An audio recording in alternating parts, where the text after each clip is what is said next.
ஆண்டவரும் இரட்சகருமாகிய இயேசு கிறிஸ்துவின் நாமத்தினாலே உங்கள் யாவருக்கும் வாழ்த்துதலை நான் தெரிவிக்கின்றேன். இந்த கால வேளை ஆண்டவருடைய நாமம் மகிமைப்படுவதாக. அல்லேலூயா, ஆமேன்.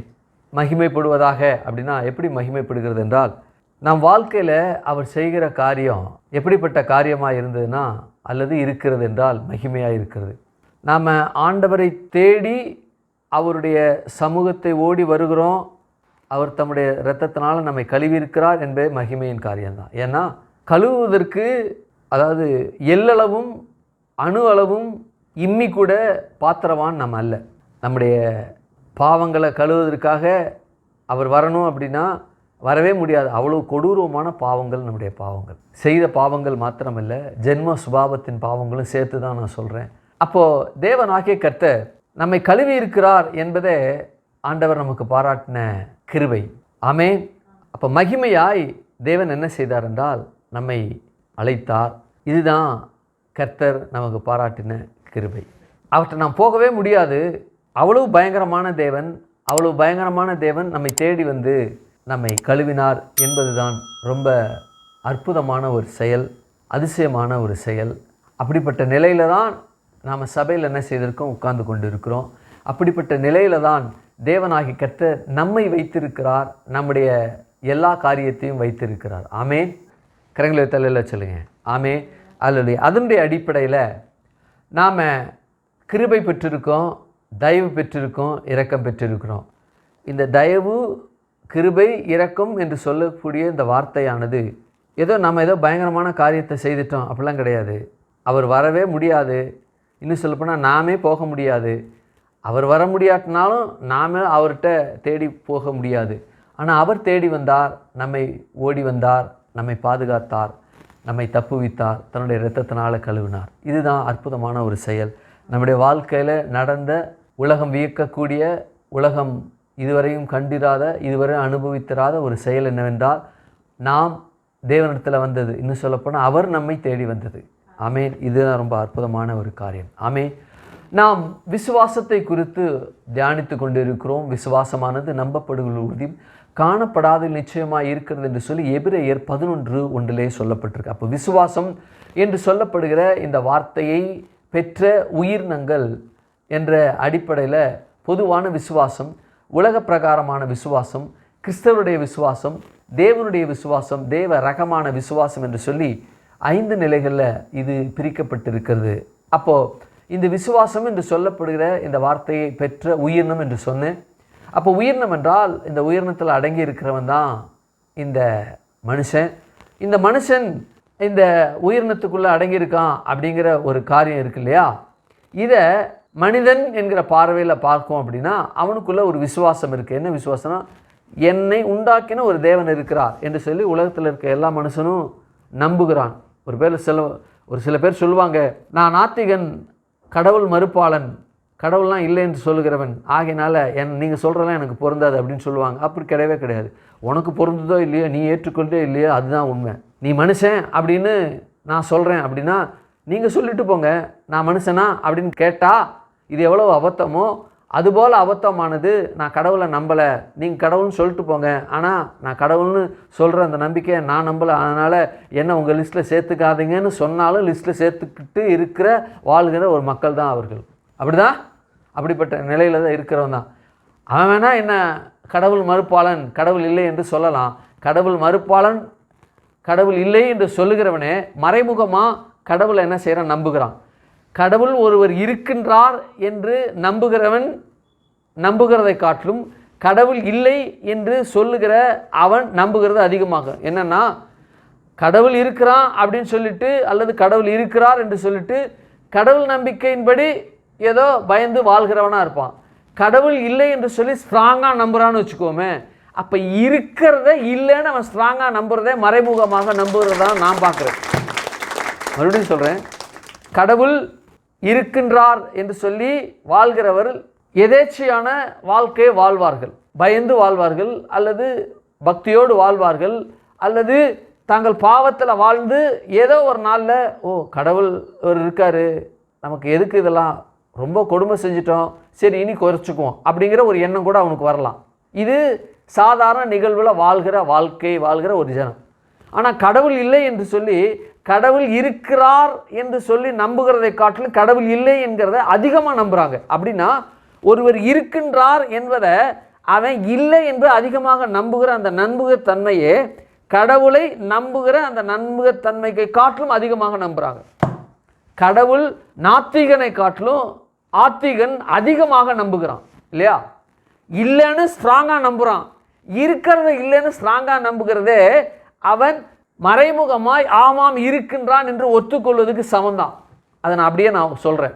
ஏன்னா அவன் இந்த பூமியில் இருக்கும் பொழுது கடவுள் இல்லை அப்படின்னு சொல்கிறான். இதை அப்படியே வச்சுக்குவோம்.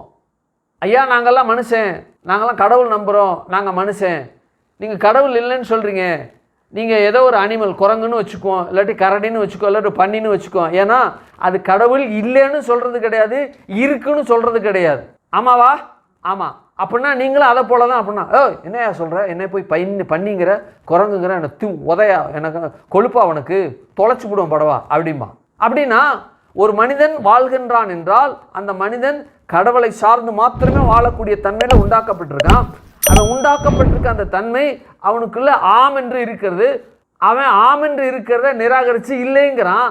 ஆம் என்று ஆதரித்து அதுகளை வாழ்வதை காட்டிலும் இல்லை என்று நம்பி அதில் வாழ்கிறவன் அதிக விசுவாசம் அல்லது அதிக நம்பிக்கை உள்ளதாக இல்லை என்கிற நிலையில் அவன் நம்புகிறான், நம்பிக்கையில் இருக்கிறான் என்றால் இருக்கிறவரை இல்லை என்று அதிகமாக நம்புகிற நம்புகத்தன்மையே அவன் மறைமுகமாக இருக்கின்றான் என்று தான் ஒற்றுக்கொள்கிறான் என்று நான் சொல்கிறேன்.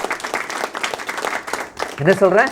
நான் சொல்கிறேன். அதனுடைய அடிப்படையில் உலகத்தில் எல்லா மனுஷர்களும் கடவுளை நம்புகிற நம்பிக்கையில் இருக்காங்க. அதனுடைய அடிப்படையில் குகைகளில், பாறைகளில், காட்டில் வாழ்கிற காட்டுவாசிகள், ஆதிவாசிகள், அவங்களுக்கு கடவுள் இருக்கிறார் என்று தெரியும், பேர் தெரியாது, முகம் பார்த்தது கிடையாது.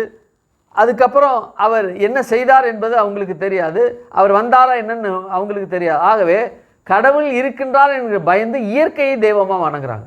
இருதயம் குருடா இருக்கு. ஆகையினால தங்களுக்கென்று தெய்வங்களை வழிபடுகிற வழிபாட்டு ஜனங்களாக இருக்கிறாங்க. அடுத்தது ஆர்சி ஜனங்கள். அவங்க எப்படி இருக்கிறாங்க அப்படின்னா, கடவுள் என்று பிதாகுமார் பரிசுத்தாவி நல்லா தெரியும். ஆனால் பிதாகுமார் பரிசுத்தாவி அவங்கள மாத்திரம் இல்லாமல் ஆண்டவராகிய இயேசு கிறிஸ்து இந்த பூமியில் ஒரு தீர்க்கதரிசிகள் மூலமாக உரைக்கப்பட்டது நிறைவேறும்படி மனித குலத்தில், தான் தேர்ந்தெடுத்த குலத்தில் அந்த பரிசுத்த ஜனத்துக்குள்ளே அவர் அவதரித்தார். அவருடைய தாய் தகப்பன்லாம் இருக்கிறாங்க, சகோதர சகோதரிலாம் இருக்கிறாங்க, அவருடைய சீசர்லாம் இருக்கிறாங்க. அப்போ தாய் தகப்பன், சகோதர சகோதரிகள், தீர்க்கதரிசிகள்லாம் அல்லது அவருடைய அப்போஸ்தலர்களெல்லாம், தேர்ந்தெடுக்கப்பட்ட ஊழியக்காரர்லாம், இயேசுவால் தேர்ந்தெடுக்கப்பட்ட ஊழியக்காரர்லாம் தெய்வமாக வணங்கி மாத்திரமல்ல, தெய்வமாக வணங்குறதே தப்பு, அது மாத்திரமல்ல அவைகளுக்கு என்ன வச்சுருக்காங்க? சிலைகளை வைத்து வணங்குறாங்க. யோவான் சாணனை வணங்குறாங்களா? வணங்குறாங்க. யோவானை வணங்குறாங்களா? வணங்குறாங்க. சின்னப்பர் என்று சொல்லக்கூடிய பீட்டரை வணங்குறாங்களா? வணங்குறாங்க. மரியாதை வணங்குறாங்களா? மரியாதை வணங்குறாங்க. வேற யாரை வணங்குறாங்க? யோசேப்பை வணங்குறாங்க, வணங்குறாங்க. யோவானை வணங்குறாங்களா? வணங்குறாங்க. காரணம் என்ன?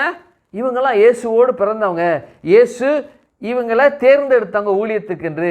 இவங்களும் தேவனுக்கு பிரதிநிதியாக இருந்து எங்கள் பாவங்களை உங்கள்கிட்ட சொல்கிறோம், நீங்கள் அவங்கள்ட்ட சொல்லுங்கள், மாதாவே உன்கிட்ட சொல்கிறேன், நீ அவர் இயேசுக்கிட்ட சொல்லு அப்படின்னு. ஆனால் 2025 ஆண்டுகளுக்கு முன்னாடி எந்த பயலும் தேவையில்லை, நீ நேராக என்கிட்ட வா அப்படின்னு சொல்லி திரைச்சிலே கிழிச்சிட்டார். அப்போது இதெல்லாம் அவங்களுக்கு தெரியல. அவங்களுக்கு பாதி கண்ணு குருடாக இருக்காங்க, அதாவது மாலைக்கண். இன்னும் சொல்லப்போனால் கேட்ராக்ட். விஷன் தெரியும், ஆனால் எல்லாமே மிஸ்ட்ரியாக தெரியும், ஷார்ப்பாக தெரியாது. எப்படி தெரியும்?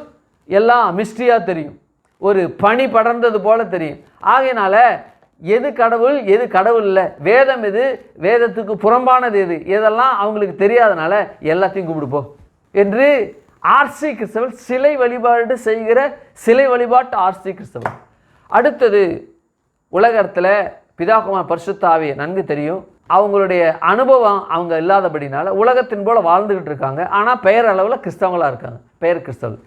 அடுத்தது யூதர்கள். அடுத்தது இயேசுனுடைய இரத்தத்தினால கழுவப்பட்ட உலகத்தில் இருக்க சகல மார்க்கத்திலிருந்தும், சகல வழிபாட்டு தளத்திலிருந்தும், வழிபாட்டு முறையிலிருந்தும் ஆண்டவராகிய இயேசு கிறிஸ்துனுடைய இரத்தத்தினால கழுவப்பட்டு நம்முடைய சபையில் உலகத்தில் பார்த்து கொண்டு இருக்கிற அனைத்து சபைகள்லையும், ஆவிக்குரிய சபைகளும் இருக்கக்கூடிய ஜனங்கள் உன்னதமான, உயர்வான, மேலான அந்த காரியத்தில் இருக்கிறார்.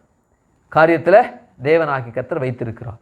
சரி, இப்போது ஆண்டவராகிய கர்த்தர் இந்த கிறிஸ்தவ விசுவாசத்தில், அப்போது கிறிஸ்தவ விசுவாசத்தில் நாம் படித்து கொண்டு இருக்கிறோம். இந்த கிறிஸ்தவ விசுவாசத்துக்குள்ள சொல்லுகிற ஆவிக்குரிய கிறிஸ்தவர்களை பற்றி பார்த்தோம், பேர் கிறிஸ்தவங்களை பற்றி பார்த்தோம். அதற்கு மேலே இப்போ யூதர்களை பற்றி பார்த்து கொண்டிருக்கோம் இல்லையா? அதாவது சாதாரண கிறிஸ்தவங்க, ஆவிக்குரிய கிறிஸ்தவங்க. இப்போ ஆவிக்குரிய கிறிஸ்தவர்களுக்கும் பெயர் கிறிஸ்தவர்களுக்கும் நடுவில் இருக்கிறது யார் அப்படின்னா யூதர்கள் இருக்காங்க. அவங்களுடைய விசுவாசத்தை பற்றி நம்ம பார்த்து கொண்டு இருக்கோம். அவங்க என்ன விசுவாசிக்கிறாங்க? இந்த உலகத்தில் மேசியா வருவார் அப்படின்னு சொல்லிட்டு மேசியாவை நம்புகிறாங்க, மேசியாவை விசுவாசிக்கிறாங்க. மேசியாவை பற்றி தீர்க்கதரிசிலாம் ஆகமெல்லாம் சொல்லப்பட்டு அவங்க கையிலே கொடுக்கப்பட்டிருக்கு. இவர்களுக்கு கண் மறைக்கப்பட்டிருக்கு. மேசியாவே நான் தான் மேசியா என்று சொல்கிறார். சொன்னாரா? சொன்னார். யார்கிட்ட சொன்னார்? சமாரிய ஸ்திரீ கிட்ட பார்த்து பேசினார். சமாரிய ஸ்திரீ பேர் தெரியுமா? தெரியாது. என்ன பேரோ தெரியாது. ஏன்னா அவருடைய வாழ்க்கை ரொம்ப துன்மார்க்கமான வாழ்க்கை, அதனால் பேர் சொல்லப்படலை. ஆகையினால இன்னும் சொல்லப்போனால் இந்த கையுங்களமாக பிடிக்கப்பட்ட விபச்சாரத்தில் கையுங்களமாக பிடிக்கப்பட்ட அந்த ஸ்ரீ நலதம் என்கிற அந்த தைலத்தை கொண்டு தேவனுடைய பாதத்தில் கொட்டினா. அவளை பற்றியும் அவருடைய பேரை பற்றியும் என்ன செய்யப்படலை? பேரை சொல்லப்படலை. ஸோ இந்த காரியங்கள்லாம் அவங்க நம்புகிற நம்பிக்கையின் அடிப்படையில் இருக்குது. மகதலேனா மரியா நம்பிட்டா, இன்னும் சமாரிய ஸ்திரீ நம்பிட்டா, சில பரிசேயர் சதுசேயர்னா குறைச்ச அளவில் விரலிட்டு எண்ணக்கூடிய அளவில் நம்பிட்டாங்க. அதனுடைய அடிப்படையில் ஒரு மனுஷன் இருக்கான். அவன் யாருன்னா நிக்கதேமு. அவரை தான் ஆண்டவராகிய இயேசு கிறிஸ்து பார்க்க வந்தார். நிக்கதேமு இயேசுவை பார்க்க வந்தான். அப்போ எப்போ வருவான்னா இரவில் வருவான். ஏன்னா பகலில் பார்த்தா எல்லோரும் பார்த்துருவாங்க, இவனுக்கு பிரச்சனை ஆகிடும். ஏன்னா அவன் ஒரு பரிசேயன். பரிசேயன்னா அவன் சினகாகில் வேதத்தை தோராவை துல்லியமாக ஃபிங்கர் ட்ரிப்பில் வச்சு போதிக்கிற ஒரு போதகன். அப்போ அவன் வர்றான். ஆண்டவராக இயேசு கிறிஸ்து அவனை பார்த்து சொல்கிறாரு, டே நீ மறுபடியும் பிறக்கணும் அப்படிங்கிறாரு. நான் எப்படி மறுபடியும் பிறக்க, எங்கள் அம்மா வீட்டில் மறுபடியும் போய் பிறக்க முடியுமா அப்படிங்கிறான். உடனே இயேசு சொல்கிறாரு, பிறக்க முடியாதான் தம்பி, ஆகவே நீ என்ன செய்ய, நீ போதகனாக இருக்க, மோசேயுடைய ஆகமத்தை நீ போதிக்கிற இல்லையா? மோசேயுடைய ஆகமத்தில் என்ன போதிக்கப்பட்டிருக்கு? வனாந்தரத்தில் பாம்புனால் கடிபட்ட இஸ்ரவேல் ஜனங்கள் அந்த வெண்கல சிற்பத்தை பார்த்து பிழைத்து கொண்டாங்க. நீயும் என்னை பார்த்து பிழைக்கணும். எப்படி பிழைக்கணும்? சாகிறதுக்காக இருக்க, நித்திய மரணத்துக்கு இருக்க, நீ நித்திய வாழ்வுக்கு வாழத்தக்கதாக நீயும் பார்க்கணும். எப்படி பார்க்கணும்? அவங்க பார்த்தாங்க, நான் பிழைக்கணும்னு. நீயும் பார்க்கணும், பிழைக்கணும். நரகத்துக்கு போக தப்புவிக்கப்பட்டு பிழைக்கும்படி நீ பார்க்கணும். எப்படி பார்க்கணும்? ஆண்டவரே, சட்டத்திட்டங்கள், நியமனங்கள், கோட்பாடுகள், 10 கட்டளைகள், பிரமாணங்கள், இன்னும் பலிமுறைகள், பண்டிகைகள், மாத பிறப்புகள் எல்லாம் செய்து பார்த்துட்டேன். ஒன்றுமே என்ன செய்யப்படலை? பாவத்திலிருந்து விடுதலை செய்ய முடியல. சர்வாங்க தகன ஒளி கூட செய்து பார்த்துட்டேன். வெட்டுற நேரத்தில் நல்லா தான் இருக்குது. வெட்டி ஆசரிப்பு கூடாரத்தையோ அல்லது வெட்டி முடித்து ஆலயத்தை விட்டு வெளியில் வரும் பொழுது எனக்கு அதே பாவ உணர்வு, அதே பாவத்தின் தன்மை, அதே பாவம் ரட்சிக்கப்பட்டது மன்னிக்கப்பட்டது உணர்வு இல்லாமல் உணர்வற்ற நிலையில் ஒரு ஜடம் போல் நான் வந்துக்கிட்டு இருக்கேன். ஆகவே இயேசுவே உடைய இரத்தத்தினால என்னை கழுவுங்க, என் பாவத்தை கழுவி நீங்களாக்கி என்னை சுத்தம் பண்ணுங்க. பட்சியினுடைய விலங்குனுடைய ரத்தம் என்னை மீட்கலை, உங்கள் ரத்தம் என்னை மீட்குன்னு நான் இப்போ விசுவாசிக்கிறேன், நான் மறுபடியும் உண்மை ஏற்றுக்கொள்கிறேன், உம்முடைய ரத்தத்தினால கழுவுங்க என்று சொல்லி அப்படி வா அப்படிங்கிறாரு. அப்போ பேசும்பொழுது தான் உன்னதமான ஒரு அற்புதமான ஒரு வார்த்தையை பேசினார். யோவான் 3:16, தேவன் தம்முடைய ஒரே பேரான குமாரனை விசுவாசிக்கிறவனோ அவன் கெட்டு போகாமல் நித்திய ஜீவனை அடையும்படிக்கு இயேசுவை தந்திரளி இவ்வளவாய் உலகத்தில் அன்பு கூர்ந்தார் என்ற வார்த்தையை, எல்லா வார்த்தையும் யோவான் 3:16 எல்லா வார்த்தையும் வார்த்தை பை வார்த்தையாக, வேர்ட் பை வேர்டாக நாம் என்ன செய்ய தியானித்தோம். தேவன் என்றால் யார்? தம்முடைய அப்படின்னா ஏன் தம்முடைய என்று சொன்னார் என்று பார்த்தோம். குமாரன் அப்படின்னா அதாவது அந்த காலத்தில் இருக்க தெய்வங்கள் இருந்தாங்க, அவைகளுக்கு சரித்திரங்களை மனுஷர்களே எழுதி குமாரன் குமாரத்தைகளை உண்டு பண்ணாங்க. இன்னும் கோத்திர பிதாக்கள், இன்னும் தீர்க்கதரிசிகள், இன்னும் அவங்களுக்குள்ளே இருக்கக்கூடிய மகன்கள், அவங்கள பற்றி நம்ம விவரித்து சொன்னோம். அப்போ இவைகள்லாம் இல்லை, யாரும் கிடையாது, குமாரன்னா இவர் தான். விசுவாசிகன், எவன் விசுவாசிக்கிறனா எவனோ அப்படின்னா இவன் மாத்திரம்தான் கிடையாது, நான் மாத்திரம்தான் கிடையாது. எவன் எவெல்லாம் விசுவாசிக்கிறானோ உம்முடைய இரத்தத்தினால என்னை கழுவ முடியும், என்னுடைய பழக்க வழக்கங்கள், நான் வணங்குகிற தெய்வம் என்னை மீட்கலை, நீங்கள் மீட்க வாங்க என்று சொல்லி எவன் விசுவாசித்தால், எவனோ கெட்டு போகாமல், என்ன கெட்டு போகாமல், அவன் நரகத்திற்கு போகக்கூடிய தன்மை உள்ள, அவன் கெட்ட நிலையில், கெட்டு போகிற நிலையில், பாதாளத்துக்கு போகிற நிலையில் இருக்கிறான். கெட்டு போகாமல் நித்திய ஜீவனை அடையும்படிக்கு, கெட்டு போய் அவன் மரிக்க போகிறான், நித்திய ஜீவனை அடையும்படிக்கு, அப்படின்னா நித்திய ஜீவனை கொடுக்கும்படிக்கு இயேசுவை தந்துள்ளி. எதுக்கு இயேசுவை தந்தனா? பறவைகள், மிருகங்கள் பலி செலுத்தின பலியினால் உன்னை மீட்கலை, என் குமாரனை அனுப்பி உன்னை நான் மீட்கிறேன்னு சொல்லி குமாரன் அனுப்பினார். அப்போது இயேசுவை தந்துள்ளி இவ்வளவாய் உலகத்தில் அன்புவோம். எவ்வளவாய் உலகத்தில் அன்புனா, அன்புக்கு இந்த உலகத்தில் மனிதர்கள் மத்தியில் ஒரு லிமிட்டேஷன் இருக்கா? இருக்குது. என்னதான் என் தங்கச்சி, என் அக்கா, என் அண்ணன் அப்படின்னு சொன்னால் அது ஓரளவுக்கு தான் இருக்கும். அதுக்கு மேலே போயிடுச்சு அப்படின்னா, இந்த பாரு உன் மேலே எனக்கு பாசம் இருக்க தான் செய்யுது, ஓவராக என் குடும்பத்துக்குள்ளே தலையிட்டுக்கிட்டு என் குடும்பத்தில் மூக்க நுழைச்சிட்டுலாம் இருக்காது. அவ்வளோதான். எனக்கு என் குடும்பம் முக்கியம், என் பிள்ளை முக்கியம், என் கணவர் முக்கியம். யார் சொல்லுவா? நல்ல மனைவி. ஒழுங்கு மரியாதை போயிடு, நான் பாட்டுக்கு என் வாழ்க்கையை நான் பார்த்துக்கிறேன், நீயும் வேணாம், உறவு வேண்டாம், நீ என்னை எப்படி பார்த்துக்குன்னு தெரியும், ஆகவே நீ முதல்ல கிளம்பு, இடத்த காலி பண்ணு. யார் சொன்னால்? அப்பாவாக இருந்தாலும் அம்மாவாக இருந்தாலும் அப்படி தான் சொல்லிடுவாங்க. என்ன செய்வாங்க? சொல்லுவாங்க. ஏன்னா அன்பு உலகத்தின் மத்தியில், உலகத்தின் பார்வையில் there is a limit for love among the people. உலகத்தின் மத்தியில், உலகத்துக்குள்ள இருக்கக்கூடிய மனிதர்களுக்குள்ள ஒரு வரையறைக்கு உட்பட்டு அன்பானது என்ன செய்கிறது? இருக்கிறது. அன்பு என்ன செய்கிறது? ஒரு வரையறைக்கு உட்பட்டு தான் அன்பு இருக்கிறது. கணவனுடைய அன்பு அப்படிதான், மனைவியுடைய அன்பு அப்படிதான், பிள்ளைகளுடைய அன்பு அப்படிதான். தன் குடும்பத்துக்கு எதிராக தன் தாயோ, தகப்பனோ, சகோதரனோ, சகோதரியோ யார் வந்தாலும் அந்த அன்பை கட் பண்ணி விட்டுறாங்க. ஏன்னா நான் இருக்கிற வரைக்கும் நல்லா இருக்கணும்பாங்கிற நிலையில தான் அந்த அன்பானது இருக்கிறது. ஆனால் தேவனுடைய அன்பு அப்படியா? கிடையவே கிடையாது. எப்படி? தேவன் அப்படிங்கிறதே ஒரு பெரிய விஷயம். மனுஷனை காட்க பறவை சொல்லிட்டேன், ஆடு மாடு சொல்லிட்டேன், உலகத்திலே மிக சிறந்த ஒரு உயிரினம் இருக்குது, டைனோசர் இருக்குது, டைனோசரை வெட்டு அப்படின்னு சொன்னால் டைனோசருக்கு எங்கே போவான்? போக முடியுமா? போக முடியாது. அப்போ உலகத்தில் இருக்கக்கூடிய எந்த அனிமலோ சரி, பறக்கக்கூடிய ஏதோ ஒரு அந்த காலத்தில் ப்ரீ ஹிஸ்டாரிக் அனிமல் பறக்கக்கூடியது என்ன இருக்குது? டைனோசர் அப்படிங்கிறது இப்போ இருக்கா அப்படின்னா அது கிடையாது. ஏன்னா அது நிலத்தில் வாழ்கிறது. பறக்கிற அந்த பறவை, அதாவது ப்ரீ ஹிஸ்டாரிக் பேர்ட் அப்படின்னு சொல்லுவாங்க, ஆர்கியோப்டெரிக்ஸ் என்று சொல்லப்படுகிற ஒரு இது இருக்குது. அதை கொண்டாந்து பலியிட்டால் தான் அவன் பாவம் போகணும் அப்படின்னா அதுவும் கிடையாது. ஒருவேளை அது இந்த நாட்களில் ஆர்கியோப்டெரிக்ஸோ டைனோசரும் இருந்துச்சு அப்படின்னா அதனுடைய ரத்தம் கூட என்ன செய்யாது? மனுஷனுடைய பாவத்தை நீக்க முடியாது. அப்போ கடவுள் அப்படின்னா அது நினச்சி பார்க்கக்கூட, அதாவது டைனோசர் கூட ஆர்கியோப்டெரிக்ஸ் கூட ஒருவேளை இருந்தால் கூட அதுக்கெல்லாம் பத்தாது. அப்போ தேவன்கிறது அதை காட்டிலும், இந்த ப்ரீ ஹிஸ்டாரிக் வேர்ட் அண்ட் அனிமலை காட்டிலும் தேவனாய் கர்த்தர் நினைச்சு கூட பார்க்க முடியாதவர். அவர் ரத்தத்தை சிந்தி மீட்கிறார் என்றால் எவ்வளவு பெரிய விஷயமாக அது காணப்பட்டுச்சு. அப்படி என்றால் அப்போ மீட்கப்படுகிறது என்ற காரியம் இந்த ஜனங்களுக்குள்ள எப்படி இருக்குன்னா ஒரு காண கிடைக்கக்கூடாததா இருக்கிறது. என்ன இருக்கு? காண கிடைக்கக்கூடாதா இருக்கு. அப்போ மனிதர்கள்லாம் அப்படிப்பட்ட நிலையில இருக்கிறாங்க. அப்போ தேவனாய் கர்த்தர் உம்முடைய இரத்தத்தினால எங்களை கழுவுங்க அப்படின்னு சொல்லி என்ன செய்தாங்க? கேட்கத்தக்கதாக இருக்கும் பொழுது அவர் அன்பு என்ன செய்தது? தன்னையே மாய்க்கும்படி. டைனோசர் ஆர்கியோப்டெரிக்ஸ் என்ற பேர்டு அல்லது டைனோசர் என்று இல்லாமல், சப்போஸ் அது இருந்தாலும் அதுக்கு கூட அது தகுதி இல்லாததாக அது இருக்கிறது. ஒருவேளை மனுஷன் தன்னைத்தானே மாய்த்து கொள்ளணும்னு கூட அந்த மாய்த்து கொள்ளக்கூடிய தன்மையில் கூட பாவம் இருக்கிற அப்படின்னால் அவனால் என்ன செய்ய முடியாது? அவன் மாய்த்து கொள்ள முடியாது. ஆகவே தேவனாகிய கர்த்தர் தன்னையே முன்மொழிந்து வழிமொழிந்து இந்த பாவத்தை மீட்பதற்காக மனிதனுக்காக அந்த அன்பை என்ன செய்தார்? விளங்க பண்ணிறார். ஆமென்.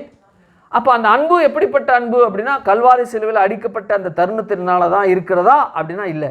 உலக தோற்றத்துக்கு முன்பாக அடிக்கப்பட்ட ஆட்டுக்குட்டினால தான் ஆண்டவருடைய இரத்தத்தினால கழுவப்பட்ட நிலையில் இருக்கின்றோம். அப்போ அன்பு எப்படி செய்தது? ஆதாம் ஏவாளுக்குள்ள இருந்தது, அவர்களை பாதுகாத்தது. காயின் ஆபேலுக்குள்ள பயணித்தது, காயின் ஆபேலை கொலை செய்தான். காயினுக்குள்ளேயும் அந்த அன்பு பயணித்தது, அவனை தப்புவித்தார். அது மாத்திரமல்ல, நோவா அந்த ஃபர்ஸ்ட் வேர்ல்டு அந்த டிஸ்ட்ரக்ஷன், அதுக்கு முன்பாக பரிபூர்ண அன்பு ஒவ்வொரு குடும்பத்துக்குள்ளேயும் எப்படி பயணித்தது என்பதை நாம் என்ன செய்தோம்? தியானித்தோம். அதுக்கப்புறம் அந்த ஃப்ளட்டுக்கு அப்புறம் நோவா 3 குமாரர்கள், நோவாக்குள்ளே 3 குமாரர்கள் எப்படி பயணித்ததுன்னு பார்த்தோம். சேமுடைய வம்சத்தில் இருந்தால் ஆபிரகாம் வந்தான். சேமுடைய வம்சத்தில் எப்படி பயணித்தது? ஆபிரகாம் குடும்பத்தில் எப்படி பயணித்தது? அவன் மகன் ஈசாக்குடைய குடும்பத்தில் எப்படி பயணித்தது? யாக்கோபுடைய குடும்பத்தில் எப்படி பயணித்தது? அவனுடைய பிள்ளை யோசேப்பு அவனுடைய குடும்பத்துக்குள்ளே எப்படி பயணித்தது? இப்போ எங்கே இருக்கிறாங்கன்னா எகிப்தில் இருக்கிறாங்க. எகிப்தில் எப்படி இருக்கிறாங்க? ஜாலியாக கால் மேலே கால் போட்டுக்கிட்டு அந்த இஸ்ரவேல் ஜனங்களை எகிப்தில் உள்ள எல்லா ஜனங்களும் அப்படியே தூக்கி கொண்டாடி அப்படியே ஆசீர்வதித்து காலை கையில் அமுக்கி விட்டு சுகமாக அப்படியே ஹாயா அப்படி இருந்தாங்களா? வெளுன்னு வெளுத்தானுங்க. ஒரு அனிமலை காட்டிலும் ஒரு பறவையை காட்டிலும் ரொம்ப கீழான நிலையில் அவங்கள என்ன செய்தானுங்க? ட்ரீட் பண்ணானுங்க. அப்போ தேவனாகிய கர்த்தர் தன்னுடைய ஜனந்தான் இவ்வளோ பிரச்சனை உள்ள இருக்கிறாங்க அப்படின்ட்டு ஏற்கனவே நம்ம பார்த்தோம். இந்த பிரச்சனை எதுக்கு வந்துச்சு அப்படின்னா, ஆபிரகாமுடைய பொல்லாத காரியத்தினால. பொல்லாத காரியம்னா பலி செலுத்திட்டு தூங்கிட்டான், அசந்து தூங்கிட்டான். அதன் நிமித்தமாக, அந்த தூங்குன நிமித்தமாக தேவனும் கண்டுக்காத மாதிரி இருந்துட்டார். 400 வருஷம் போயிடுச்சு. ஆகினால என்ன உண்டாயிடுச்சு அப்படின்னா, அவங்க அடிமைத்தனத்துக்குள்ளே போனாங்க. அடிமைத்தனத்துக்குள்ளே போனதும் இன்னொரு காரியத்துக்காக தேவன் செய்தார். ஏன்னா ஆபிரகாம், ஈசாக்கு, யாக்கோபு இவங்கெல்லாம் தலை வச்சு படுத்திருந்த இடம் மேடாக இருந்துச்சு, காடாக இருந்துச்சு, முள்ளும் கொல்லுமாக இருந்துச்சு. படுக்கிறதுக்கு எந்த வீடு இல்லாமல் தலையில் கையில் வச்சுட்டு ஒரு கல்லாக தான் இருந்துச்சு, வெறும் கல் பூமியாக இருந்துச்சு. 400 வருஷம் இவங்க போய் நல்ல பண்படுத்தப்பட்ட, வெட்டின, நல்ல வீடுகள் அமைக்கப்பட்ட, நல்ல தெருக்கள் உண்டாக்கப்பட்ட, நல்ல சிவிலைஸ்டு பீப்புளாக இருக்கக்கூடிய, அந்த நாட்களில் இருக்கக்கூடிய காட்டுவாசி மாதிரி இருந்தாங்க. ஆனால் சிவிலைஸ்டாக தான் இருந்தாங்க. காட்டுவாசிகளுக்குள்ளே இருக்கக்கூடிய ஒரு சிவிலைசேஷன் அப்படி தான் இருந்துச்சு. ஏன்னா எல்லாம் காட்டு மிராண்டிங்களாக இருந்தாங்க. அப்போது அந்த இடத்த நிலத்தை பண்படுத்தணும்.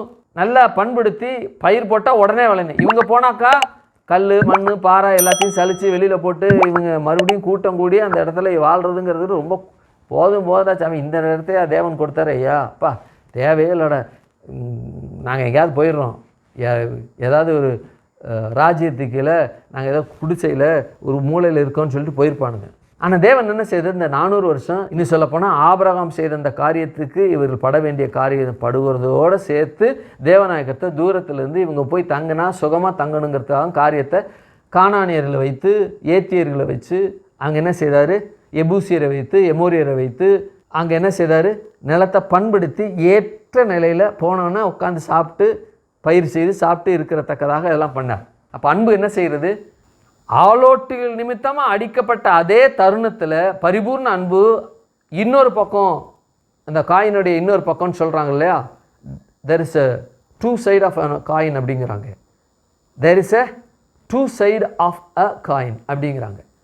ஒரு நாணயத்திற்கு 2 பக்கம் போல், ஒரு பக்கம் அடி வாங்குறானுங்க, தலையெல்லாம் ஏண்டா இருக்கிறோம் அப்படின்னு உடைக்கப்படுது, ரத்தம் வருது. இன்னொரு பக்கம் சாஃப்ட்டு பூ டெய்ல். அது அந்த இடத்துல என்னென்னா, நீங்கள் போய் சுகமாக தங்கணுண்டா, 400 வருஷம் எல்லாம் செய்யட்டும், தோண்டட்டும், கிணறு தோண்டட்டும், வயல் வைக்கட்டும், இன்னும் என்னென்னலாம் பண்ணட்டும், வீதிகளுக்கு என்னென்னலாம் பண்ணட்டும், எல்லாம் பண்ணட்டும், அழகாக போய் உட்காரணும், நான் ரெடி பண்ணுறேன் பாருன்னு சொல்லிட்டு இங்கே ப்ரிசனில் இருக்கும் பொழுதே வெளியில் என்ன செய்கிறாரு? தேவன் காரியத்தை செய்கிறார். பரிபூர்ண அன்பு அங்கே பயணித்தது என்பதை பார்த்தோம். அப்போது ஆலோட்டிகள் நிமித்தமாக அங்கே அடிபடுறாங்க. அவங்கள மீட்கணும். ஒரு மனுஷனை தேவன் தேர்ந்தெடுக்கிறாரு. அந்த மனுஷனுக்கு பேர் யார்? மோசே. மோசே வைத்து தேர்ந்தெடுக்கிறாரு. அந்த இடத்துல தேர்ந்தெடுக்கும் பொழுது மோசைக்கும் தேவனுக்கும் ஒரு என்கவுண்டர் நடக்குது. அப்போது நீ யார் அப்படின்னு தேவனை பார்த்து இவன் கேட்குறான். நீங்கள் யாருங்க? உங்கள் பேர் என்ன? நீங்கள் தான் அழைச்சிங்க, சரி நான் போகிறேன், ஆனால் உங்கள் பேரை கேட்டால் நான் என்ன சொல்லணும்? பதில் சொல்லுங்கள், நீங்கள் யார்? இவன் கேட்குற கேள்விக்கு அவர் பதில் சொல்கிற பாருங்க. என்னை எதிர்த்து யாரும் கேள்வியே கேட்டது கிடையாது. வடவராஸ்கள் முதல்ல என் பேரை கேட்குறியா? இதே மாதிரி யாக்கோவு கேட்டான், இதே மாதிரி ஈசாக்கு கேட்டான், இதே மாதிரி நீ என்ன கேட்குறியா? ஏண்டா வடவராஸ்கள், உன்னை பார் என்ன செய்கிறேன், நான் சொன்னால் போக வேண்டியதானே, உன் பேர் என்ன, நீங்கள் என்ன செய்வீங்க, என்னத்துக்கு அதெல்லாம் கேட்குற, உன்னை அடிக்கிறேன் பார், கொல்றேன் பேர் வரல. பரிபூர்ண அன்பு என்ன செய்தது? பயணித்தது. தேவநாயகத்தை சொல்கிறார். அற்புதமான வார்த்தை. வாசிங்க யாத்திராமத்து புஸ்தகம் 3:14 வாசிங்க. 3:14 யாத்திராமத்து புஸ்தகம் 3:14 முதல்ல இருந்து வாசிங்க. அதற்கு தேவன் இருக்கிறேன் சொல்லி இருக்கிறேன் என்பவர் அனுப்பினார் சொல்லுவாயாக. அப்போ தேவனாகிய கர்த்தர் பேரை கேட்டா, பேர் என்னன்னா சொல்கிறேன், நான் இருக்கிறேன்ப்பா அப்படிங்கிறார். என்னங்க உங்கள் பேரை கேட்டால் இருக்கிறேன்னு சொல்கிறீங்க, உங்கள் பேர் இருக்கிறேன்னா? சில கிராமங்களில் பேரெல்லாம் புதுசாக இருக்கும். என்னன்னா மண்ணாங்கட்டி, கருத்தம்மா, சடையன், இன்னும் சொல்லப்போனால் வேண்டாம், போதும் பொண்ணு அப்படின்னே இருக்கும். பேரே போதும் பொண்ணா? ஆமாம் போதும் பொண்ணு. உங்கள் பேர் என்ன? வேண்டாம். வேண்டாம்னே பேர் இருக்கு. ஆமாம் வேண்டாம், என் பேர் வேண்டாம்னே இருக்குங்க. உங்கள் பேர் என்ன? வேண்டாங்க. ஏங்க உங்கள் பேரை சொல்லுங்கன்னா வேண்டான்னு சொல்கிறீங்களே, சொல்லுங்கள் உங்கள் பேர். என் பேரே வேண்டாந்தாங்க. உங்கள் பேரே வேண்டாம் தானே அப்படிங்கிறது போல் உங்கள் பேர் என்னன்னு கேட்டால், இவனுக்கு பேர் மோசே, இவங்க மூதாதையருக்கு பேர் ஆபிரகாம், ஈசாக்கு, யாக்கோபு. ஆபிரகாம்னா அவன், ஆபிராம்னா எக்ஸால்டட் ஃபாதர், எக்ஸால்டட் ஃபாதர், உயர்த்தப்பட்ட தகப்பன் அப்படின்னு. நீ என்னதான் உயரம் வந்தாலும் புள்ள இல்லைன்னா நீ என்னதான் உயர்ந்த வந்தாலும் ஒன்றும் கிடையாதுரா அப்படிங்கிற மாதிரி ஆண்டவர் சொல்கிறாரு. உயர்த்தப்படுறதெல்லாம் ரொம்ப இருக்கட்டும், பரவாயில்ல, புள்ள இல்லாமல் உயர்ந்தப்பட்டு என்ன இருக்குது? நான் சொல்கிறேன் அந்த பேரவை ஆபிராம் இல்லைப்பா, ஆபிரகாம். ஆபிரகாம்னா திரளான ஜாதிகளின் தகப்பன் என்று சொல்லப்பட்டிருக்கு. The father of many nation என்று சொல்லப்பட்டிருக்கு. உன் பேர் அதான்டா அப்படிங்கிறாரு. அப்போ ஈசாக்கு அப்படின்னா நகைப்பு, யாக்கோபுனா எத்தன், இஸ்ரவேல் என்றால் ஹி ஸ்ட்ரகிள் வித் காட் அப்படின்னு அர்த்தம். அடுத்தது பிளெஸ்ஸிங் அப்படின்னு அர்த்தம். அப்போது பாருங்க, ஒரு பேருக்கும் தன்மை இருக்குது, பண்பு இருக்குது. அப்போ இவருடைய பேர் என்ன? இருக்கிறேன் அப்படின்னா என்னங்க இருக்கிறேன்னு சொல்கிறீங்க, இதெல்லாம் ஒரு இதுவா அப்படின்னு கேட்கலாம். ஆனால் இதில் தான் அற்புதமான காரியங்கள் தேவனாய கர்த்தர் வைத்திருக்கிறார். கடந்த சில வாரங்களாக நாம் ஐ ஆம் தட் ஐ ஆம், இருக்கிறவராகவே இருக்கின்றேன் என்ற வார்த்தை என்ன செய்தோம்? படித்து கொண்டு இருக்கிறோம். இந்த இருக்கிறவராகவே இருக்கிறேன் என்று சொல்லப்படுகிற வார்த்தை தமிழ், ஐ ஆம் தட் ஐ ஆம் ஆங்கில வார்த்தை, எபிரேய வார்த்தையில் ஹவ்யாஹ் என்று சொல்லப்படுகிற வார்த்தை, எபிரேய வார்த்தை ஹவ்யாஹ் என்று சொல்லப்படுகிற வார்த்தை. அப்போ இவைகள்லாம் எதை பற்றி பேசுகிறது என்றால், கடந்த சில நாட்களில் நிறைய காரியங்களை தியானித்தோம். போன வாரத்தில் நம்ம எதை தியானித்தோம் அப்படின்னா, இந்த வார்த்தை என்பது இந்த முழு வேதாகமத்தின் சாரம் இது என்று சொல்லி, அதாவது கடந்த வாரத்தில் என்னன்னா, மோசேயினுடைய அந்த பணி, அதற்கான எபிலிட்டி, திறன், இவைகள் இந்த வார்த்தைக்குள்ளே இருக்கிறது என்பதை குறித்து என்ன செய்தோம்? பார்த்தோம் இல்லையா? என்ன செய்தோம்? பார்த்தோம். அது மாத்திரமல்ல, இந்த உலகமும் இந்த காலமும் மாறக்கூடியது. அவர் இந்த உலகம் மாறினாலும் காலங்கள் மாறினாலும் அன்று எப்படி தேவன் இருந்தாரோ, ஆதாம் ஏவாளுக்கு எப்படி தேவன் இருந்தாரோ, நோவாவுக்கு எப்படி தேவனாக இருந்தாரோ, ஆபிரகாமுக்கு எப்படி தேவனாக இருந்தாரோ, அதே போல மோசே காலத்தில் இருக்கக்கூடிய அதே தேவனும் அதே போல தான் இருக்கிறார். இன்னும் சொல்ல போனால் என்னுடைய காலத்தில், நம்முடைய காலத்தில் சபையில் நம்ம உட்கார்ந்துக்கிட்டு இருக்கோம். இந்த நாட்களில் ஆபிரகாமோடு, ஆதாமோடு, மோசையோடு, இன்னும் நோவாவோடு தேவன் எப்படி இருந்தாரோ அதுபோலத்தான் இப்பவும் இருக்கிறார். ஆமென், அல்லேலூயா. காலங்கள் மாறும், நேரங்கள் மாறும், சமயங்கள் மாறும், ஜனங்கள் மாறுவார்கள், தேவன் அப்படியே தான் இருக்கிறார். இதுதான் அவருடைய பேருடைய தனிச்சிறப்பு என்று சொல்லி கடந்த வாரத்தில் என்ன செய்தோம்? பார்த்தோம். சரி, இன்றைக்கு இந்த வார்த்தையானது ஐ ஆம் தட் ஐ ஆம் என்று சொல்லப்படுகிற அந்த வார்த்தை எப்படிப்பட்ட வார்த்தை அப்படின்னா, I am is very essential of whole Bible என்று என்ன செய்கிறோம்? நம்ம பார்க்க போகிறோம்.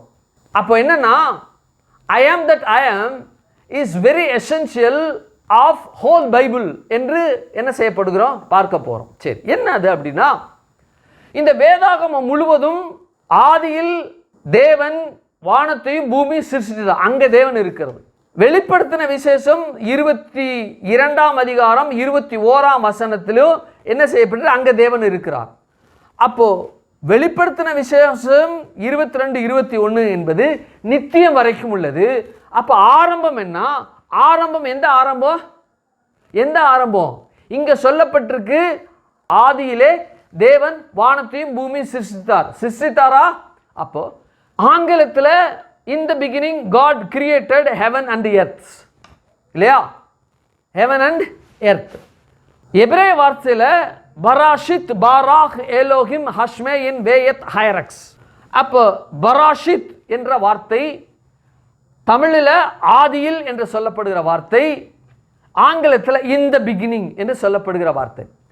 in the beginning என்று சொல்லப்படுகிற அந்த வார்த்தையை தியானித்தாலே 3-4 வருஷம் அந்த வார்த்தையை வச்சு வாசித்தாலே, தியானித்தாலே, என்ன நம்ம போய் உள்ள பார்த்தாலே பார்க்க முடியாத அளவுக்கு அவ்வளவு ஷரத்து இருக்கு. அப்போ ஐ am that I am is very essential of whole Bible என்று சொல்வதை காட்டிலும் இந்த I am that I am is a very essential of beginning of the Bible அப்படின்னா சொல்லிக்கலாம். என்ன சொல்ல முடியும்? Very beginning of the Bible அப்படின்னு சொல்லலாம். நான் சொல்லணும்னா அப்படிதான் சொல்லுவேன். ஏன்னா இந்த பிகினிங் அப்படின்னு வரும்பொழுது, ஆதியிலே என்று வரும்பொழுது, பராஷித் என்று சொல்லப்படுகிற இந்த எபிரேய வார்த்தையானது எதை பற்றி பேசுகிறது அப்படின்னா, ஆதியிலே அப்படின்னு நீங்க படிக்கலாம், ஆதியிலே என்று சொல்லி சபைக்கு வராத ஜனங்கள் படிக்கலாம். அவங்களுக்கு என்ன தெரியும் அப்படின்னா, ஆதியிலே என்று சொல்லப்படுகிற அந்த வார்த்தையானது ஏதோ இந்த பூமியானது ஒண்ணும் இல்லாம இருந்துச்சு, பூமியை முதல்ல அவர் படைச்சாரு, வானத்தையும் பூமியும் படைச்சிட்டாரு என்று ஏதோ ஒரு படித்த நிலையில அந்த படிக்கப்பட்ட அல்லது சொல்லப்பட்ட அல்லது எழுத்து இருக்கக்கூடிய அந்த எழுத்தின் வடிவத்தில் அவங்க மனது என்ன புரிந்ததோ அதை தான் புரிந்து கொள்ள முடியும் இல்லையா? என்ன செய்ய முடியும்? புரிந்து கொள்ள முடியும். அப்போ இது சராசரி மனுஷன் படிக்கிறது. இப்போ கிறிஸ்தவன் படிக்கிறான்னு வச்சுக்கோமே, ஆதியிலே தேவன் வானத்தையும் பூமியும் சிருஷ்டித்தார் என்று சொல்லப்படுகிற வார்த்தையை சராசரி உலகத்தான் படித்தான் அப்படின்னா ஏதோ ஆதி அப்படின்னு சொல்கிறாங்க. முதல்ல ஏதோ இருந்துச்சு. அப்போ ஆதியிலே அப்படிங்கும்போது கடவுள் படைப்பதற்காக அந்த படைக்கப்பட்ட தருணத்தை ஆதி அப்படிங்கிறாங்க என்ற ரீதியில் என்ற நிலையில தான் இந்த உலகத்தான் படிப்பான் இல்லையா? இது உலகத்தானுடைய பார்வை, உலகத்தானுடைய எண்ணம், உலகத்தானுடைய அந்த படிக்கக்கூடிய அந்த படிப்பினுடைய திறன், அவ்வளோதான் அவனுக்கு. இப்போ கிறிஸ்தவன் படிக்கிறான்னு வச்சுக்கிறேன், ஆதியிலே தேவன் வானத்தையும் பூமியும் சிருஷ்டித்தார் அப்படின்னா, ஆதியிலே அப்படின்னா அவன் என்ன நினைப்பான் அப்படின்னா, இந்த உலகமானது ஒன்றுமே இல்லாமல் இருந்துச்சு, உலகமே இல்லாமல் இருந்துச்சு. ஏசப்பா என்ன செய்தாங்க? அவனுடைய யாரு? கிறிஸ்தவனுடைய எண்ணம், அவனுடைய சிந்தை. ஏன்னா நானும் கிறிஸ்தவன் தானே இருந்தேன், எனக்கும் அப்படிப்பட்ட சிந்தை தான் இருந்துச்சு. கடவுள் இந்த உலகம் காணக்கூடாததாக இருந்த இந்த உலகம் இல்லாதவரை இருக்கிற போல அழைக்கிற தேவன் இருந்துச்சு. தேவன் ஏதோ அவர் தன்னுடைய வார்த்தையினால ஒரு பெரிய உருண்டை போல ஒரு உருண்டையை செஞ்சு, இன்னும் நிறைய உருண்டையை செஞ்சு, சூரிய மாதிரி ஒரு உருண்டையை செஞ்சு, சூரியனை நெருப்பு பற்ற வைக்கிற மாதிரி பற்ற வச்சு, ஒளி வேணுங்கிறத நெருப்பு பற்ற வச்சுட்டார். வார்த்தையினால என்ன செய்ய பற்ற வச்சுட்டாரு. மற்ற உருண்டையெல்லாம் உருண்டை பண்ணி வச்சு எல்லாம் வரிசையாக வச்சு அந்த இடத்துல தொங்க விட்டாரு. பூமியை மனுஷனை படைக்கிறதுக்காக இந்த மனுஷனை படைக்க வச்சு இது படைச்சாரு. இதுதான் ஆதி அப்படின்னு அவன் நினைச்சான். யாரு? கிறிஸ்தவன் நினைச்சான். நான் நினைச்சது தான் கிறிஸ்தவன் நினைச்சிருப்பான். ஒருவேளை இதற்கு மேலாக கூட நினைச்சிருக்கான், எனக்கு தெரியாது. ஏன்னா நான் நினைச்சது சொல்றேன். அப்போ ஒரு கிறிஸ்தவனுடைய பார்வை, கிறிஸ்தவனுடைய அது தன்மை. சரி, இப்போ உலகத்தான் பார்க்கிறான் அவன். ஆதியிலே தேவன் வானத்தையும் பூமியும் சிருஷ்டித்தார். ஆதினா இந்த முதல்ல படைக்கப்பட்டது வானமும் பூமியும், அதுதான் கடவுள் படைச்சார் போல இருக்கு அப்படின்னு அந்த படைக்கப்பட்ட அந்த தருணத்தை ஆதி தான், படைக்கப்பட்ட அந்த தருணமாகிய அந்த வேலையை ஆதி என்கிற நிலையில அவன் தான் பார்ப்பான். கிறிஸ்தவன் அப்படின்னா கடவுள் ஏதோ இல்லாதவளை இருக்கிற போல அழைக்கிற தேவனா இருக்கிறனால ஏதோ உருண்டை மாதிரி தன்னுடைய வார்த்தையினால படைச்சு நிறைய உருண்டையை செஞ்சு ஒரு உருண்டையை கொளுத்தி விட்டு அதான் சூரியன் சொல்லிட்டு இந்த மாதிரி படைச்சிருக்காரு போல இருக்குன்னு கிறிஸ்தவன் நினைக்கிறான். இது அதை காட்டிலும் உள்ள. ஆனால் உண்மையிலே ஆதி என்பது மனிதனுடைய கண்ணுக்கும் மனிதனுடைய எண்ணத்திற்கும் மனிதனுடைய யோசனைக்கும் மனிதனுடைய அவனுடைய சிந்தனைக்கும் மனிதனுடைய எல்லா விதமான சக்திக்கும் அப்பாற்பட்ட நிலையில அது கண்டுபிடிக்க முடியாத நிலை. இன்னும் சொல்ல போனா வேதத்தில் இருக்கக்கூடிய highly professional biblical teachers, archaeology, theologians அவங்கெல்லாம் கண்டுபிடிக்க முடியாத நிலையில இருக்கக்கூடிய வார்த்தை தான் ஆதி. மறுபடியும் சொல்றேன், உலகத்தில் ஜோசிஃபஸ்ங்கிறாங்க, இன்னும் ஸ்ட்ராங் அப்படின்னு சொல்றாங்க, இன்னும் எத்தனையோ வேத வல்லுநர்கள் பேர்லாம் சொல்றாங்க, ஹென்றி அப்படிங்கிறாங்க. அவங்கெல்லாம் நினைச்சு கூட பார்க்க முடியாத கண்டுபிடிக்க முடியாத நிலையில இருக்கக்கூடிய ஒரு சரத்து தான் ஆதி என்று நான் சொல்றேன். ஏன்னா அந்த ஆதியை வேதாகம வல்லுநர்கள் இந்த ஆதியை இந்த வேதாகமத்தை போதிக்கின்ற அல்லது வேதாகமத்தில் ஆராய்ச்சி செய்கிற வேத வல்லுநர்களை அறிந்து கொள்ள முடியாத நிலையில அவ்வளவு இருக்கிறது என்று சொல்லி நான் விசுவாசிக்கிறேன். ஏன்னா அந்த ஆதியில என்ன இருந்தது என்பதை மனிதனுடைய யோசனையினால கண்டுபிடிக்க முடியாத நிலையில இருக்கக்கூடியதாங்க ஆதி.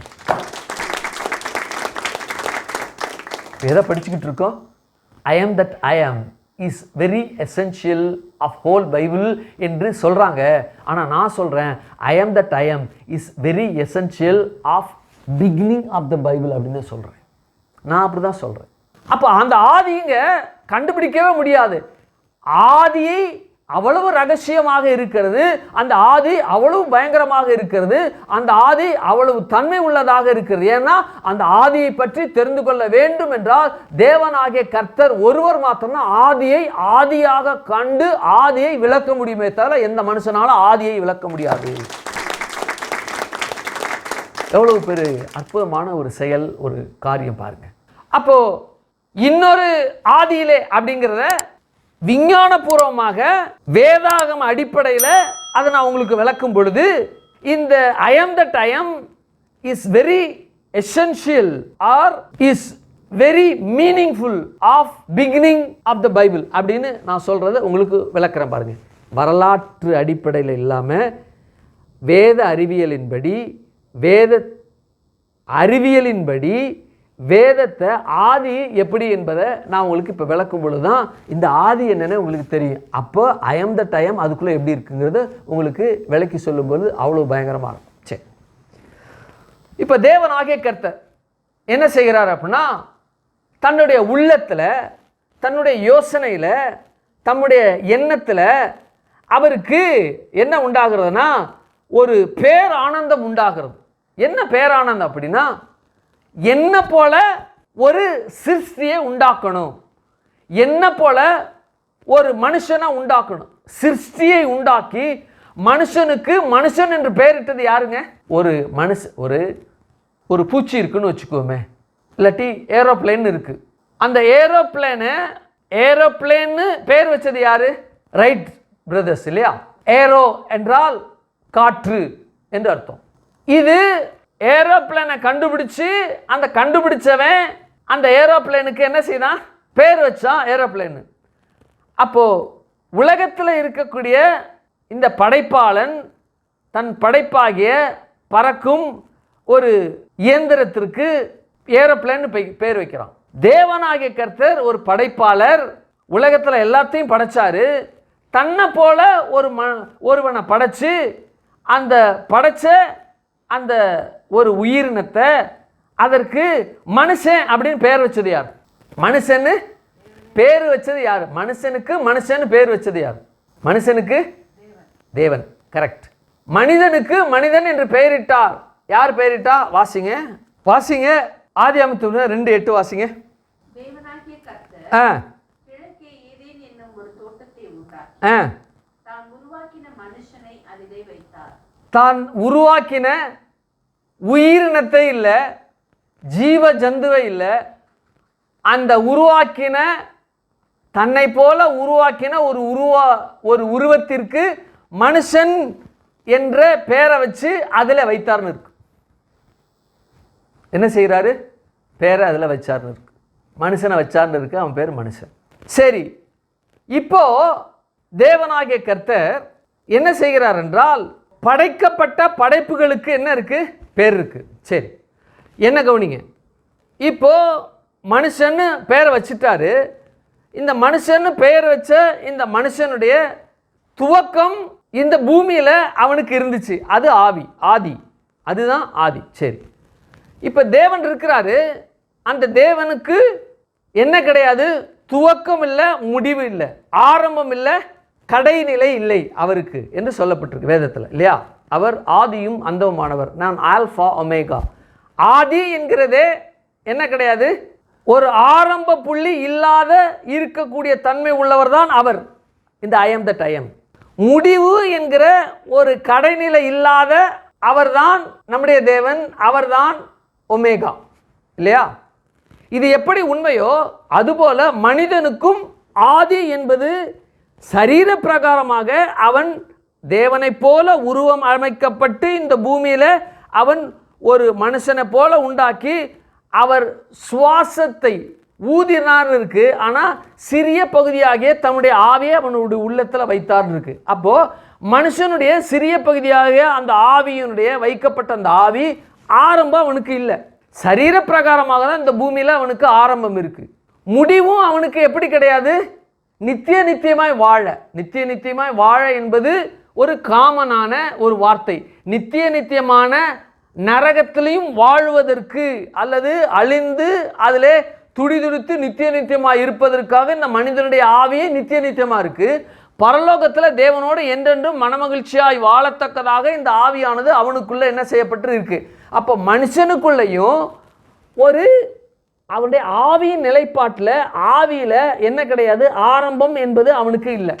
இப்போ ஐஎம் தட் ஐஎம் என்று சொல்லப்படுகிற இந்த வார்த்தையானது மனிதனுக்குள்ள இது எப்படி ஆரம்பம் என்று சொல்லப்படுகிற இந்த ஆரம்பம் இல்லாது இருக்கிறானோ, முடிவு என்று இல்லாத அவன் இருக்கிறான். ஏன்னா முடிவு என்பது நித்திய நித்தியம்னு சொல்லப்பட்டிருக்கு.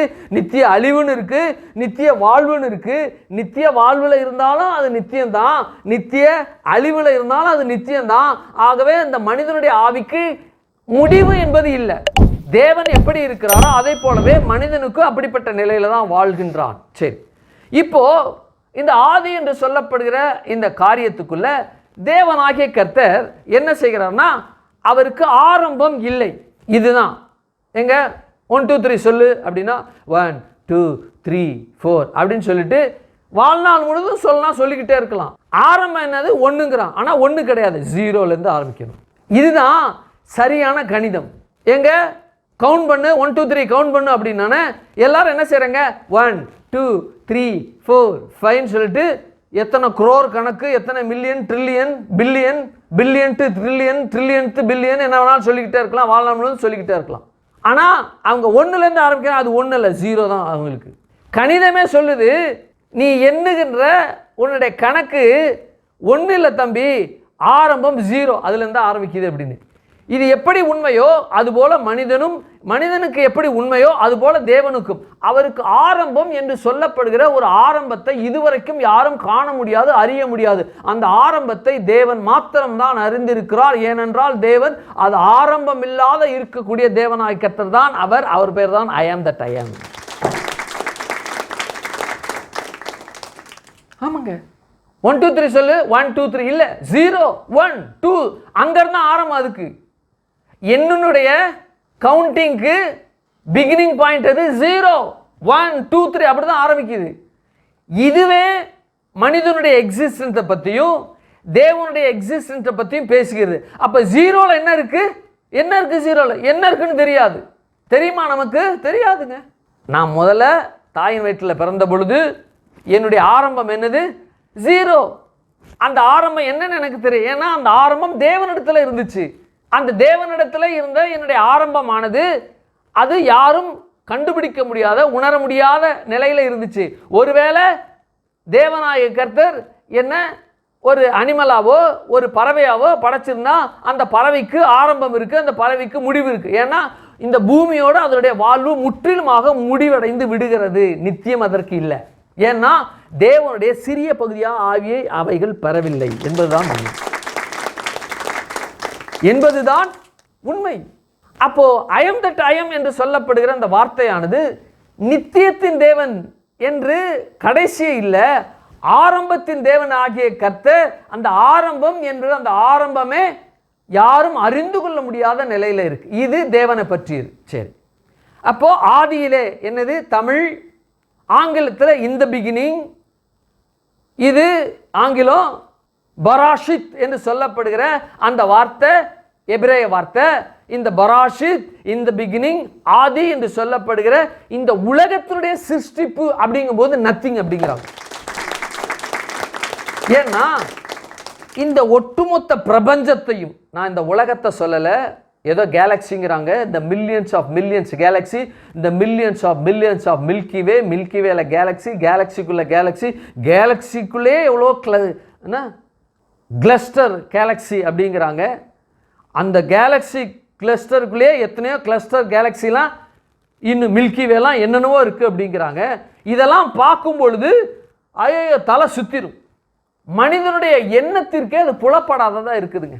ஏன்னா படைக்கப்பட்ட வஸ்துக்களே அப்படின்னா இவைகள்லாம் ஒன்றுமே இல்லை, நத்திங், 0 அப்படிங்கிற நிலையிலிருந்து ஆரம்பிக்கப்பட்டதான். அப்போ மனிதன் 0 அல்லது மனிதன் நத்திங் என்ற ஒரு நிலையை உண்டாக்க முடியுமா? மனிதன் நத்திங், ஒரு பொருளை இல்லாத ஒரு பொருளை ஒரு பொருள் இருக்குது அப்படின்னா, ஒரு டம்ளர் இருக்குன்னா அந்த டம்ளரில் காற்று இருக்குது இல்லையா? தண்ணி இல்லைன்னா என்ன இருக்கும்? காற்று வியாபித்து இருக்கும். உண்மைதானா? உண்மைதான். அந்த காற்று கூட இல்லாத அளவுக்கு மனிதனால் பண்ண முடியுமா? பண்ண முடியுமா? பண்ண முடியும். எப்படின்னா, அந்த டம்ளரை எல்லா பக்கமும் அடைச்சிட்டு ஒரு சிறிய தொலை போட்டு அந்த தொலையில் என்ன செய்யலாம், ஒரு சின்ன ஒரு டியூப் மாதிரி வச்சு சிரிஞ்சியை வச்சு உள்ளே உள்ள காற்றெல்லாம் உறிஞ்சிட்டு விட்டோம் அப்படின்னா அந்த இடம் வெற்றிடமாகும். இது எப்படி வெற்றிடமாக இருக்க மனிதனால் உண்டாக்க முடியுமோ அதுபோல இந்த பிரபஞ்சம் ஒரு நாளில் வெற்றிடமாய் காணப்பட்டது. அந்த காலத்தெல்லாம் முட்டை பல்பு பார்த்தீங்க அப்படின்னா உள்ளே வந்து டங்ஸ்டன் அந்த ஸ்ப்ரிங் மாதிரி இருக்கும், அந்த ஒயர் இருக்கும். அந்த டங்ஸ்டன் ஸ்ப்ரிங் உள்ளே வந்து செலுத்தப்பட்டு நெகட்டிவ் பாசிட்டிவ்னால் செலுத்தப்படுகிற நிமித்தமாக அங்கே என்ன செய்கிறது, அந்த கரண்ட் ஆனது ரெண்டும் சந்திக்கும் பொழுது வெப்பம் உண்டாகுது, வெப்பத்தினால ஒளி உண்டாகுது, ஒளி உண்டாகிறதுனால நெருப்பு உண்டாகுது, நெருப்புனால ஒளி உண்டாகுது. அந்த ஒளி நெருப்பு தான் நமக்கு லைட்டாக தெரியும். இந்த உள்ளே இருக்கக்கூடிய டங்ஸ்டன் லேம்ப் அந்த ஸ்ப்ரிங்கு எரிஞ்சிடாமல் இருக்கிறதுக்கு அந்த பல்புக்குள்ளே வேக்யூம் இருக்குது. வேக்யூம்னா வெற்றிடம் இருக்குது. கண்ணுக்கு தெரியுதா வேக்யூமு? பல்பில் தெரியாது.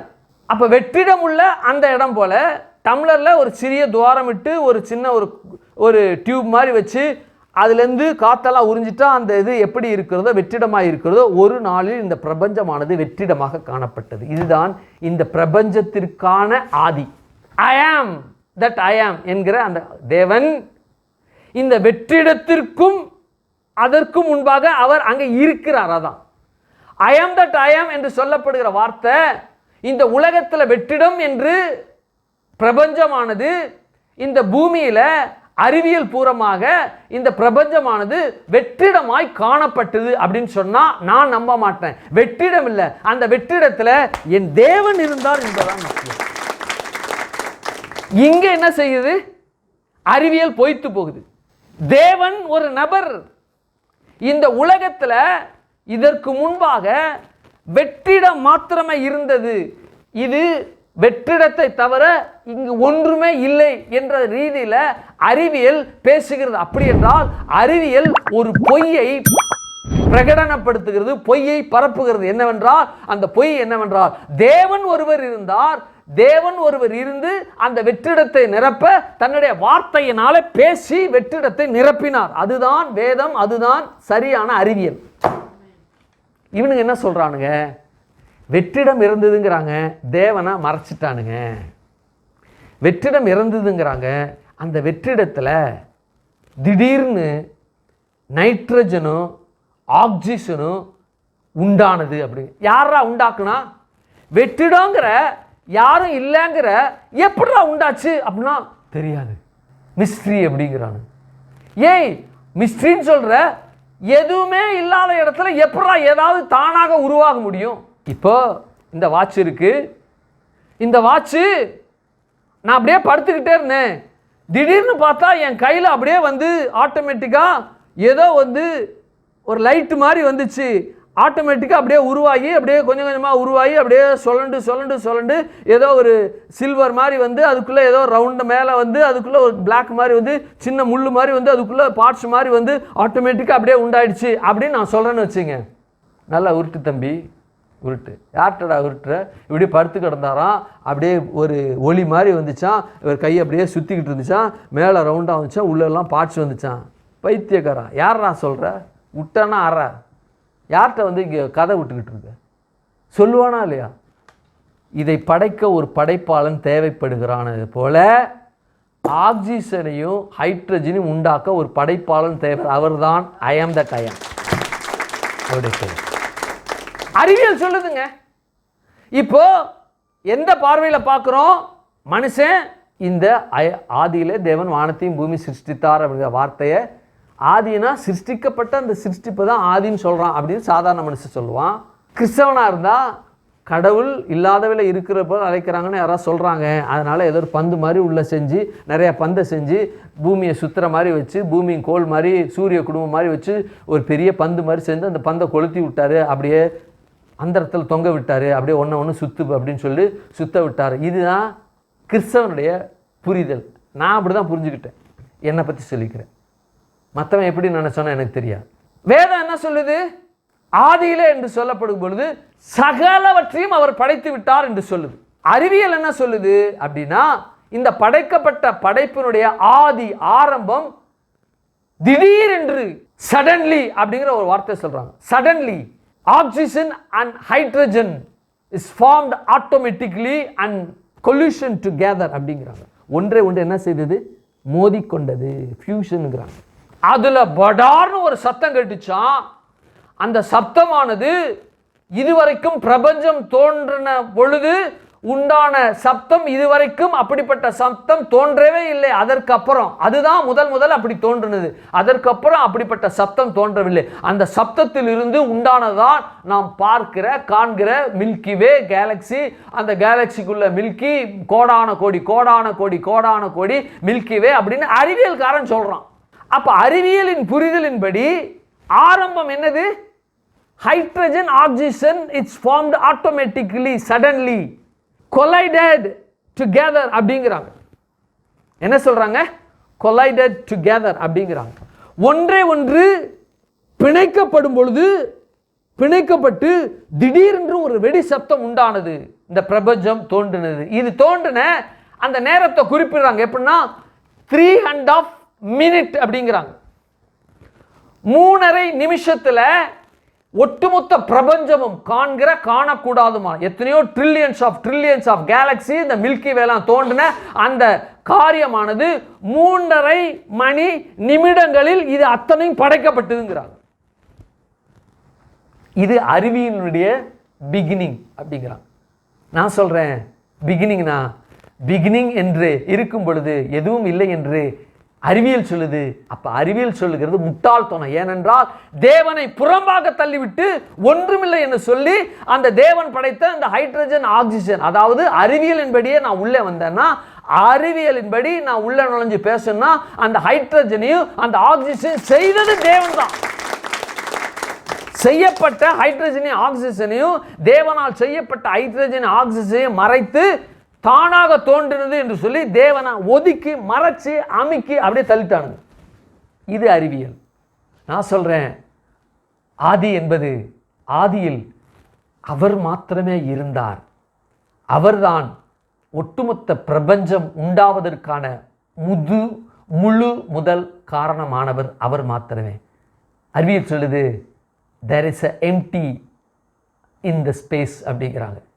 அதாவது விண்வெளியில் இருக்கக்கூடிய வெற்றிடம் ஒன்றுமே இல்லை. விண்வெளியில ஒன்றுமே இல்லை, வெற்றிடம் மாத்திரம் இருந்தது அப்படின்னா வெற்றிடமே ஒரு எக்ஸிஸ்டன்ஸ் சம்பந்தானையா இல்லையா? வெற்றிடத்தில் ஒன்றுமில்லை, பிரபஞ்சத்தில் ஒன்றுமில்லை, விண்வெளியில ஒன்றுமில்லை, வெற்றிடம் மாத்திரம் இருந்தது அப்படின்னா வெற்றிடமே ஒரு எக்ஸிஸ்டன்ஸ் தாயா? பைத்தியக்காரனுங்களா? அறிவியலை பத்தி பேசுறேன், அறிவியல் அறிஞர்களை பத்தி பேசுறேன். வெற்றிடம் மாத்திரம் இருந்தது என்று வரும்பொழுதே அது என்னவாயிடுது? ஏதோ ஒரு தன்மை, ஒரு வெற்றிடமாகிய ஒரு பொருள் இருந்ததுக்கு சம்பந்தாண்டா. இந்த வெற்றிடத்தை நம்முடைய தேவன் இருந்து கொண்டு இருந்தா, அதனால்தான் இருக்கிறேன் என்ற வார்த்தை இங்க பேசப்பட்டிருக்குன்னு சொல்றாங்க தேவன். முதல் ஆரம்பம் தேவன் மாத்திரமே, தேவனே, தேவன் மாத்திரமே என்ற வார்த்தையோடு தான் இந்த வேதாகமும் முதல்ல ஆரம்பிச்சது. பாருங்க, I am that I am is very essential of whole Bible அப்படின்னு வேத வல்லுநர்கள் சொல்றாங்க. நான் சொல்றேன், I am that I am is very essential of the beginning of the Bible அப்படின்னு சொல்றேன். அவரிடத்தில் இருந்துதான் சகலமும் உண்டானது. அவன் பார்த்து கேட்குறான், உங்கள் பேர் என்ன அப்படிங்கிறான். டேய், அறிவியல் நல்லா உனக்கு தெரியும்னா நான் படைக்கப்பட்ட படைப்பினுடைய எக்ஸிஸ்டன்ஸை சரியாது முட்டாத்தனமாக பேசிட்டு தான் அவங்களே பிரமித்து அவ்வளோ நிற்கும் பொழுது நீ எவ்வளோ பிரமிப்பாக நிற்க வேணும், என்னை பார்த்தாடா அப்படி கேட்ட அப்படின்னு தேவன் பேசணும்.